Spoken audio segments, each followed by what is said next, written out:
Hello everyone. Welcome to the next class of macroeconomics, that is problems of excess demand and deficit demand. So before starting these situations, we need to discuss about the aggregate demand and aggregate supply. So we are starting this as like this. First of all, aggregate demand is function of income. As the level of income increases, aggregate demand also increases. As the level of income decreases, aggregate demand also decreases. That shows positive relationship. It means that AD originates from y-axis. AD originates from y-axis as AD never equals to 0. This is the situation of aggregate demand. In the same manner, we are preparing its diagram: x-axis, point of origin, y-axis, AD, income, employment, and output. This is the diagram for aggregate demand. In the same manner, we are starting with aggregate supply. Aggregate supply is function of employment. So, as the level of employment increases, aggregate supply also increases. As the level of employment decreases, aggregate supply also decreases. There is 1:1 relation between employment and aggregate supply. So, its diagram can be like this. X-axis, point of origin, y-axis. Here I am writing down aggregate supply, here I am writing down income, employment, and output. Its diagram is like this. As the level of employment increases, aggregate supply also increases. It forms an angle of 45 degrees. This is the situation of full employment in an economy where aggregate supply becomes constant and is parallel to y-axis. This shows AS at full employment. This shows AS below full employment, that is AS at underemployment. These points also shows the situation of AS at full employment. So first of all, what we are going to start with is we are going to start with the heading, that is excess demand.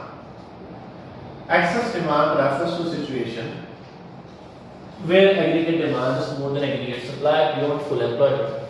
So before starting, we need to explain the situation of x-axis, point of origin, y-axis, AD, AS, income, employment, and output. This is the aggregate supply. This is the aggregate demand. This is the point of equilibrium where AD equals to AS. So this is the point of equilibrium level of income, employment, and output. What was the situation? Excess demand. First of all, AD equals to C plus I plus B plus X minus M. What were the consequences or what were the reasons behind increase in the demand? First reason is increase in the consumption expenditure. Second is increase in the investment expenditure. Next is increase in the government expenditure.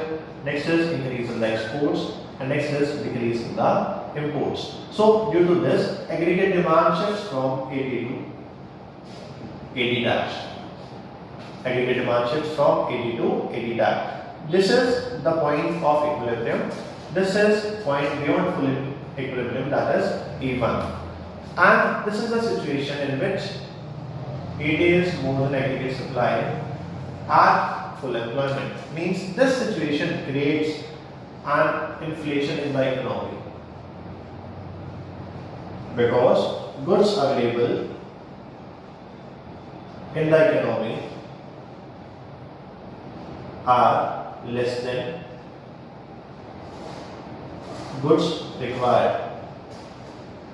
It means that aggregate demand is more than aggregate supply. So this was the situation of inflation in the economy, and this can be termed as inflationary gap, and this situation is also termed as inflationary gap in the economy.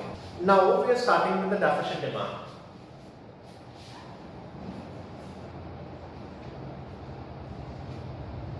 Deficient demand refers to a situation where AD is less than AS beyond full employment. So we are starting with this AD, AS, income, employment, and output. This is aggregate supply. This is aggregate demand. First of all, what were the reasons or what were the consequences? This is the point of equilibrium, and this is the equilibrium level of income, employment, and output in the economy.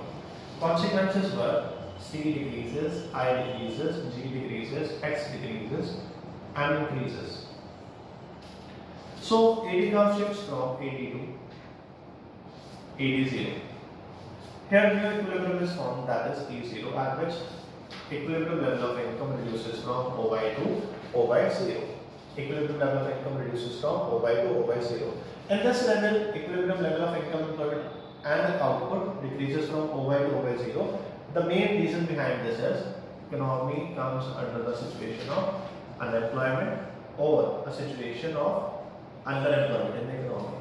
Here no change was there in the equilibrium level of income, employment and output because the main thing is the economy is already working at full employment. Remaining will continue in the next class. Thank you.